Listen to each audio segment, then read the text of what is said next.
말씀드린 대로 오늘 종려 주일입니다. 이제 고난 주간으로 우리가 들어가게 되는데요.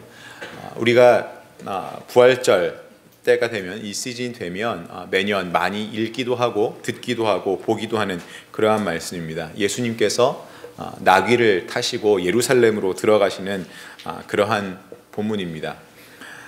예수님께서 나귀를 타시고 예루살렘에 들어가셨다는 것, 이것은 왕의 모습으로 들어가신 것을 말하고 있습니다. 구약에서, 우리가 보기에는 구약이지만 이미 유대인들이 가지고 있었던 성경, 그들의 성경, 지금 우리가 보는 구약이죠. 여기서 예언이 되었던 그들에게 왕, 메시아가 이제 오실 것이다 라고 예언이 되었는데, 그의 모습이 바로 이 나귀를 타고 오는 모습으로 너희에게 나타날 것이다 라는 그런 예언이 있었기 때문입니다. 예수님은 왕으로 이제 그들에게 오셨습니다. 예루살렘에 나귀를 타고 들어가시면서 왕으로 메시아인 것을 보이십니다. 오늘 읽은 말씀에서 3절에 보시면 두 제자들에게 가서 나귀와 나귀 새끼를 매어 있는 것을 이리로 데리고 오라고 말씀하시면서, 누가 뭐라고 하면 그에게 주가 쓰시겠다 하라, 이렇게 말하라고 이르셨습니다. 3절에 주가 쓰시겠다라고 이야기해라. 그 주라는 말씀을 쓰신 것, 예수님께서 당신 스스로를 지칭하여서 주라고 하신 것은 여기가 처음입니다. 이제 예수님께서는 우리가 알고 있는 많은 복음서의 이야기에서 보면 기적을 베푸실 때마다, 또 그 능력을 보이실 때마다 많은 사람들에게 가서 이것을 말하지 말아라 라고 하셨던 것을 우리가 압니다. 그것은 예수님께서 때가 되지 않으셨기 때문에, 그 모든 것을 알리고 나타내실 때가 되지 않으셨기 때문에 그들에게 알리지 말라고 이야기하셨는데, 이제는 때가 되어서 예수님 당신께서 왕이시고 메시아로 이 땅에 오신 것을 알리실 때가 되시어서 이제는 예수님 스스로 예루살렘의 왕의 모습으로 들어오시는 겁니다.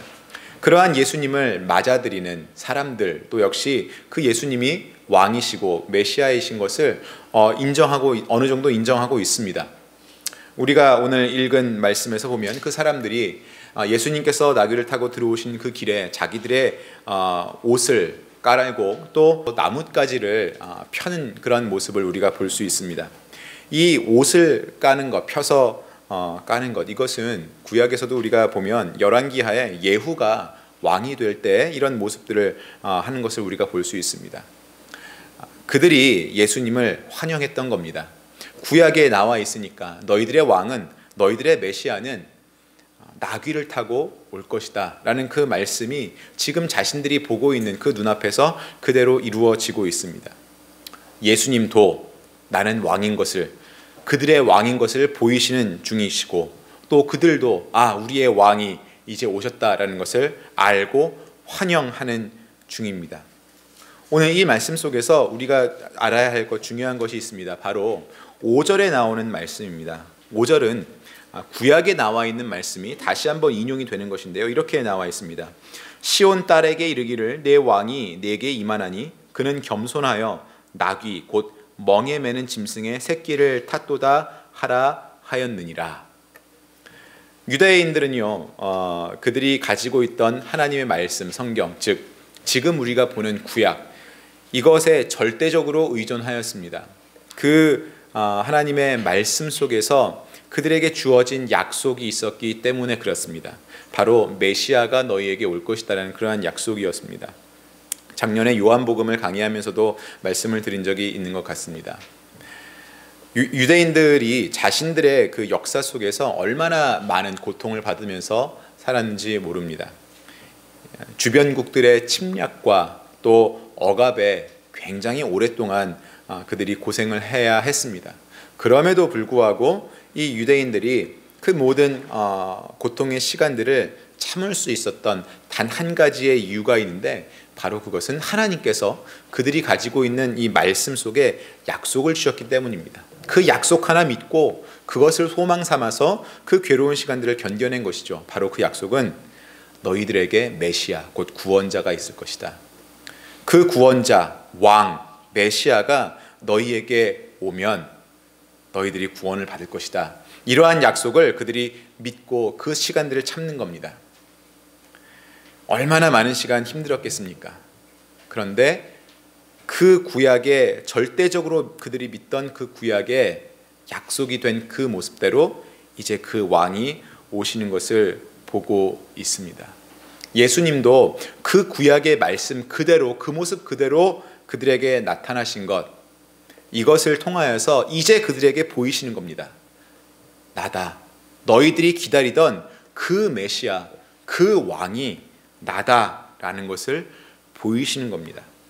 4절에, 우리가 좀 아까 5절 읽었지만요, 한 절 위로 올라가서 4절을 보시면 이는 선지자를 통하여 하신 말씀을 이루려 하심이라 하셨으니, 하신 말씀을 이루려 하십니다. 이것은 마태가 이 마태복음을 쓰면서 그가 의도적으로 나타내고자 하는 그러한 것을 보여주는 절입니다. 바로 무엇이냐 하면, 예수님은 어떤 즉흥적으로 우리에게 지금 왕이 되신 것이 아니고 오래전부터, 구약시대 때부터 하나님께서 우리에게 약속하신 그 왕이 바로 이분이시다라는 것을 마태복음의 저자가 이 마태복음을 통하여서 계속 보이려고 합니다. 그래서 예수님은 아브라함의 자손이요, 다윗의 라인에 속해 있는 왕이요, 또한 하나님께서 구약에서부터 계속해서 약속해 주신 그 왕, 그 메시아다라는 것을 보이고 있습니다. 그것을 뒷받침하기 위해서 마태가 여기서 하는 것이, 이제 이 왕은, 이 나귀를 탄 예수라는 분은 우리가 구약에서 배우고 알고 있었던, 기다리던, 고대하던 그 왕이다라는 것을 이야기하면서 구약에 이미 나와 있는 말씀 기억나지 않느냐, 그리고 5절을 주는 겁니다. 시온 딸에게 이르기를 내 왕이 내게 임하나니 그는 겸손하여 나귀 곧 멍에 매는 짐승의 새끼를 탔도다 하라 하였느니라. 이 말씀이 구약이 어디에 나오냐 하면요, 스가랴서 9장에 나옵니다. 우리 스가랴서 9장을 잠깐 함께 같이 볼까요? 스가랴 9장 9절하고 10절입니다. 스가랴 9장 9절만 먼저 우리가 한 목소리로 9절만 함께 읽겠습니다. 시작. 시온에 따라 크게 기뻐할지어다. 예루살렘에 따라 즐거이 부를지어다. 보라, 내 왕이 내게 임하시나니 그는 공의로우시며 구원을 베푸시며 겸손하여서 나귀를 타시나니 나귀의 작은 것 곧 나귀 새끼니라. 여기까지 우선 보겠습니다. 예루살렘에 따라, 이것은 유대인들의 백성들, 그 예루살렘에 사는 백성들을 이야기하는 겁니다. 그들에게 너희들의 왕이 이제 올 것이다 라고 이야기를 합니다. 이 스가랴 9장에서 구약시대부터 유대인들에게 먼저 하나님께서 예언해 주신 그 왕의 모습, 그 왕의 모습이 어떠할 것이라고 이야기하셨냐면, 여기 나오는 것 같이 그는, 9절입니다. 그는 공의로우시며 구원을 베푸시며 겸손하여서 나귀를 탔다, 이렇게 말씀하고 있습니다.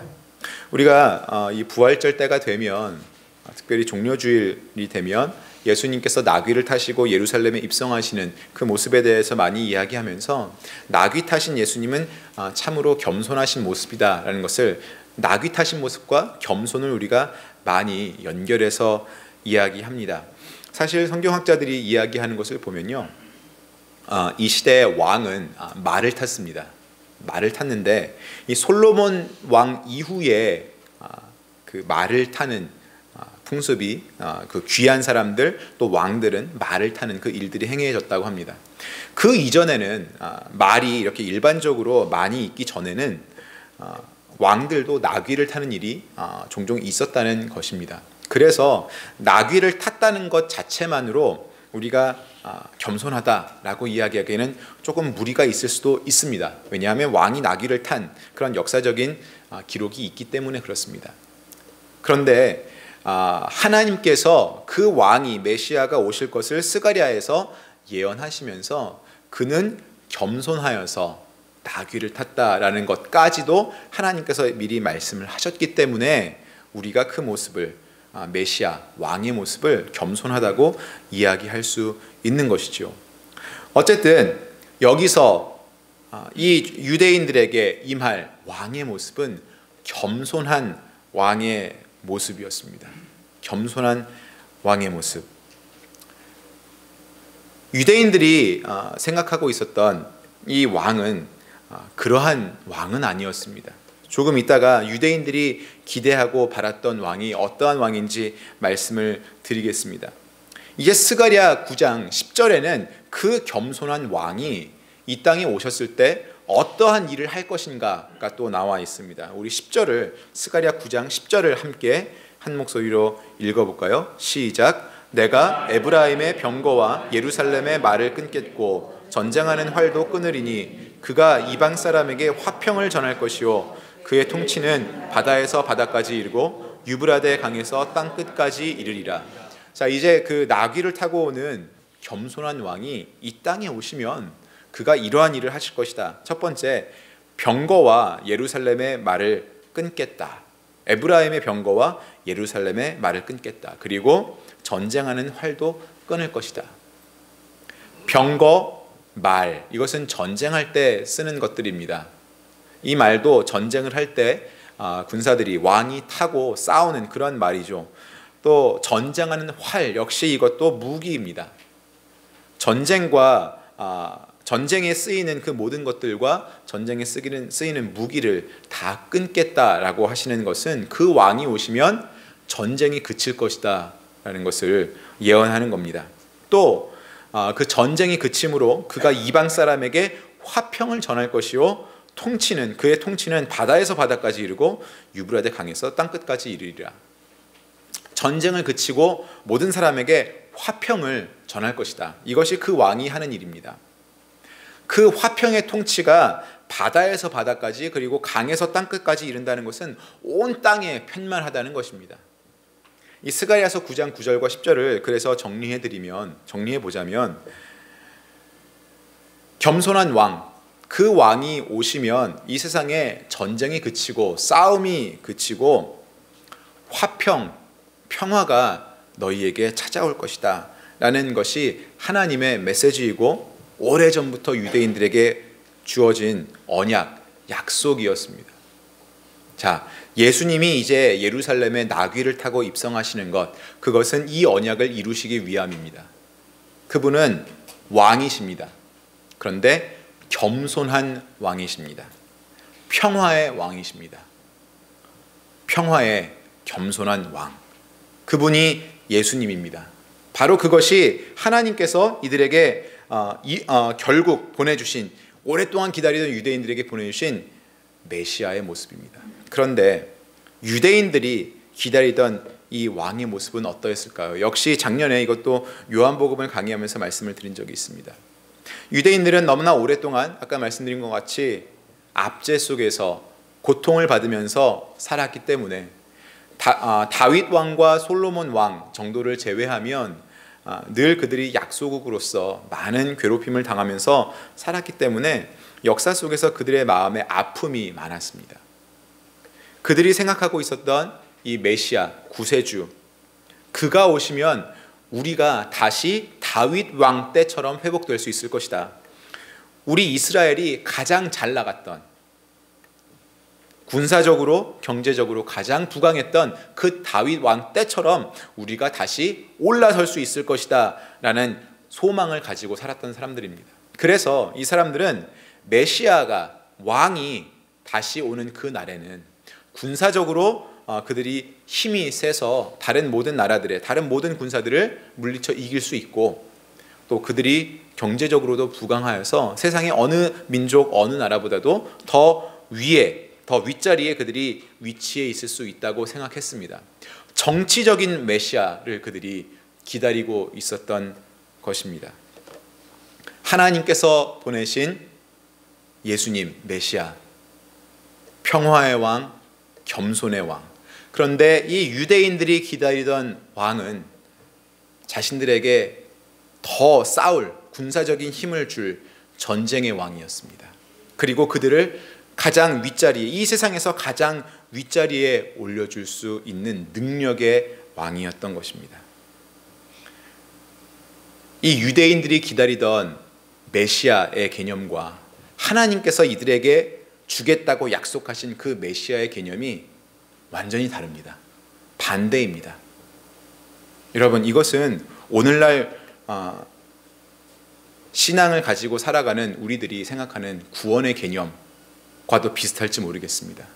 우리가 가지고 있는 구원의 개념과 하나님께서 우리를 향하여서 가지고 계시는 그 구원의 개념이 이렇게 다르다면 이건 어딘가 문제가 있는 겁니다. 아니, 문제가 많은 것이죠. 하나님께서 그들에게 주시고자 한 메시아는 겸손과 평화의 모습인데, 그들이 기다리고 있던 메시아의 모습은 전쟁에서 잘 싸우고 능력이 많은 그러한 메시아였다는 것입니다. 여러분이 머릿속에 그리고 계신, 그리고 마음속에 가지고 계신 그 구원의 개념은 어떤 것입니까? 우리가 생각하는 구원, 그것은 이 땅에서 고민 없고 고통 없고 잘 사는 것, 이것이 보통 우리에게 있는 구원의 개념이 아닙니까?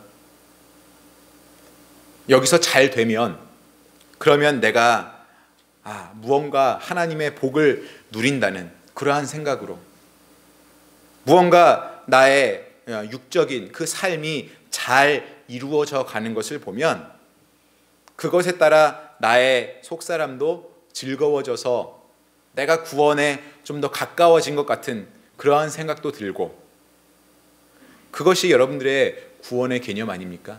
믿지 않는 사람들 역시 그렇습니다. 구원이라면 이 땅에서 고생하지 않는 것, 그 정도가 구원인 것입니다.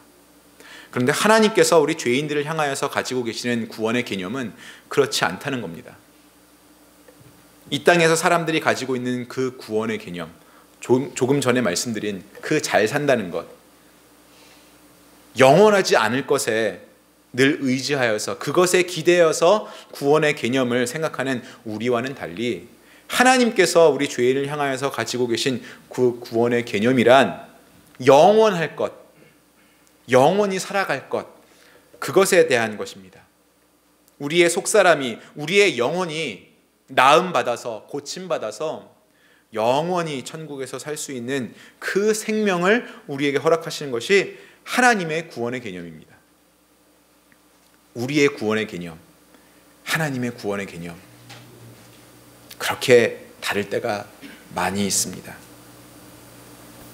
이 유대인들이 머릿속에 그리고 있었던 그들 자신의 구원의 개념, 하나님께서 구약 성경에서부터, 이 스가랴에서부터 그들에게 예언하시고 내가 메시아를 보내 너희를 구원해 주겠다고 하신 그 구원의 개념, 너무나 다른 것입니다.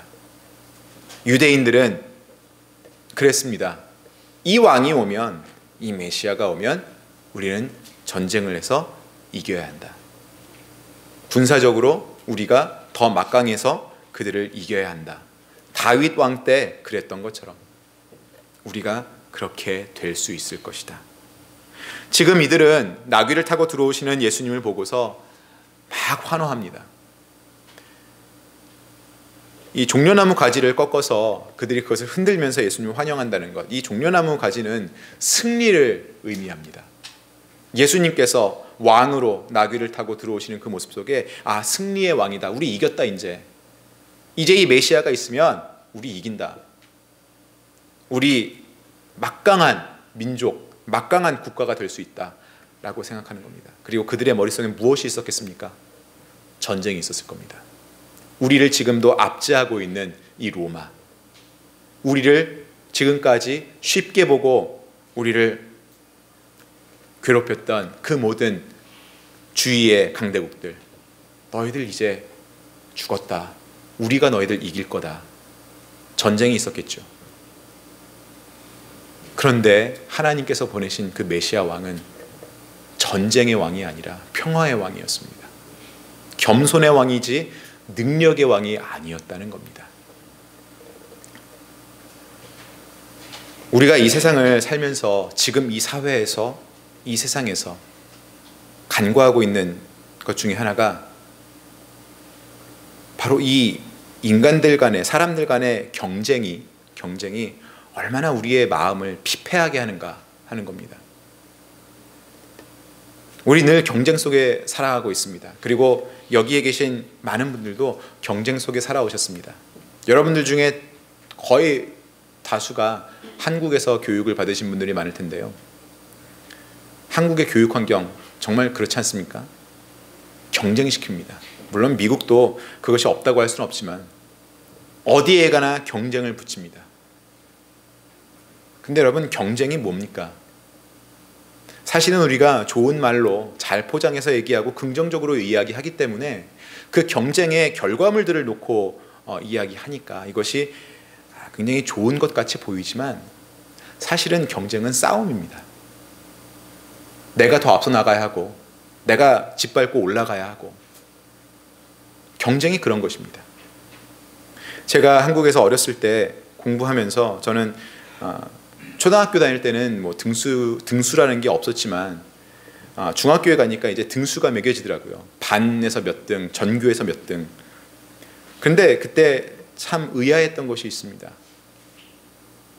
모두가 꼴찌는 되기 싫어하고 꼴찌는 되면 안 된다고 하는데 그게 가능한가라는 겁니다. 가능하지 않죠. 등수를 매기면서 1등은 있길 바라고 다 1등이 되길 바라면서 어떻게 꼴등은 아무도 되면 안 된다고 이야기합니까? 1등이 있으면 당연히 꼴찌가 나오는 거 아니겠습니까? 그런데 모두가 다 1등을 향해서만 갑니다. 1등이 되거나 아니면 1등과 가장 가까운 자리에 있기 위해서 다 노력을 합니다.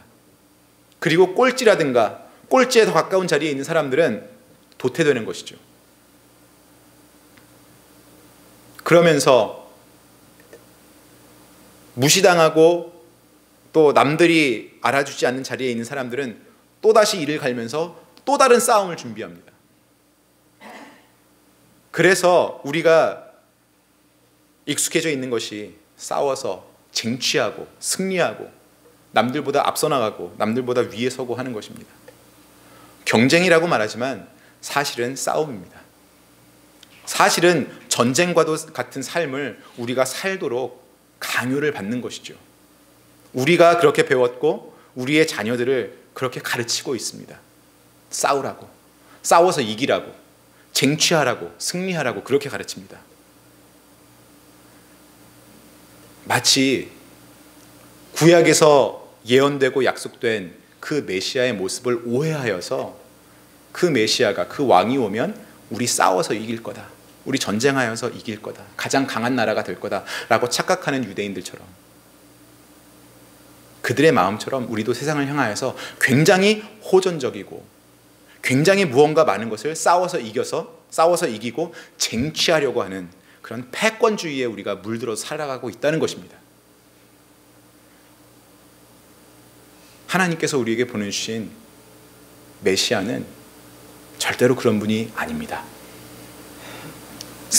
전쟁을 부추기는 분이 아니라 싸움을 그치게 하고 평화로 다스리는 그러한 왕이 예수님입니다. 우리가 경쟁하면서 싸우면서 이기려고 하는, 올라서려고 하는 나 자신을 바라볼 때 여러분, 진정으로 거기에 겸손과 낮아짐이 있습니까? 진정으로 거기에 사랑이 있습니까, 여러분? 우리가 경쟁이라고 좋게 이야기하지만 결국은 남을 이기려고 하는 것인데, 승부욕인데, 정말 거기에 그 경쟁에 심취해 있는 그 마음 속에 겸손과 낮아짐이 여러분들 있던가요? 싸움을 그치고 화평하기를 바라는 마음, 그 마음이라야 낮아짐과 겸손이 있는 것입니다.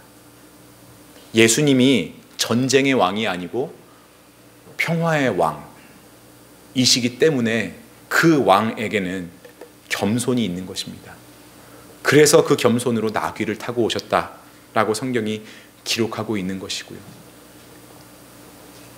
여러분, 우리의 삶 속에서 경쟁이라는, 싸움과 전쟁이라는 그 제도가 많은 부분에서 자리를 잡아 있지만 우리는 그것을 가지고 이 세상을 살아가서 나도 똑같이 쟁취하려는 그런 마음을 가져서는 안 됩니다.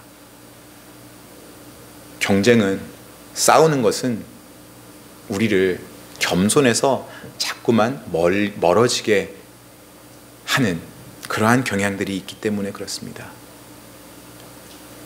낮아지고 겸손해지는 것에서 멀어진다는 의미는 우리 마음에 상대를 배려하고 상대를 사랑하는 그 일이 어려워진다는 것이죠. 나귀를 타고 예루살렘 도성에 들어오시는 그 예수님을 바라보면서 나뭇가지를 흔들면서 그 예수님을 막 환영하던 그 인파들 머릿속에, 그 마음속에 들어있었을 것 무엇인지 이제 여러분 아시겠습니까? 이겼다. 이겼다. 우리가 승리했다. 우리 이제 쟁취했다. 끝났다. 우리가 가장 위로 올라간다 이제. 여러분, 그러한 사람들의 마음속에 겸손, 낮아짐 이런 것들이 있었겠습니까? 동상이몽이라고 하죠. 예수님은 본인 스스로 왕이신 것을 이제 보십니다. 이 사람들도 예수님이 왕이신 것을 압니다. 그런데 예수님은 평화의 왕, 겸손의 왕으로 오셨는데 이 사람들은 그 예수님을 전쟁의 왕, 능력의 왕으로만 봅니다. 한 자리에서 다른 꿈을 꾸는 겁니다.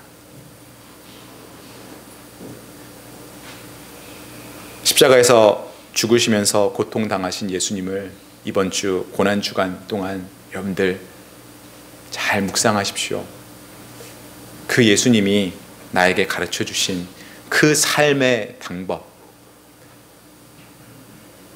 우리가 그게 아니라고 아무리 외쳐도 세상이 다 그렇게 사는데 어떡합니까? 세상은 다 경쟁 속에 돌아가고 다 경쟁하며 사는데 어떡합니까? 그러나 여러분, 우리가 정말 이 복음을 알고 복음 속에 우리에게 다가오시는 메시아의 캐릭터를 안다면 우리는 그것도 옳지 않음을 이야기할 수 있어야 합니다. 많은 경쟁을 통해서 많은 사람들이 또 많은 나라들이 잘 살게 되었습니다. 우리의 조국 대한민국만 봐도 그렇습니다. 지금과 같은 저런 눈부신 발전을 이루었다는 것은 산업화 시대에 그 치열한 경쟁이 없었으면 여기까지 오지 못했을 겁니다. 그것은 분명한 사실입니다. 그러나 그 많은 발전 중에 우리가 잃은 것이 있습니다. 사람들의 인성이고 그들의 심령이 피폐해진 것, 그것은 어쩔 수 없습니다. 경쟁으로 인해서 잘 사라지게는 되었지만 모두가 살기 좋은 그러한 세상은 되지 않았다는 겁니다, 여러분. 그렇다면 분명히 이 복음을 통해서 우리의 메시아 되신 예수님께서 우리에게 던지시는 메시지가 있습니다. 평화의 왕이시고 겸손의 왕이신 그 예수님께서 우리에게 던지는 메시지, 바로 그것은 우리가 잘 사는 것이 아니라 모두가 살기 좋게 하는 그 방법이 있다는 것을 말씀하시는 겁니다. 이번 한 주 고난주간 지내시면서 여러분, 그 메시아, 그 왕, 그 기다리던 고대하던 그 구세주의 메시지를 여러분들 마음속에 품으시기를 주님의 이름으로 축원합니다. 함께 기도하겠습니다.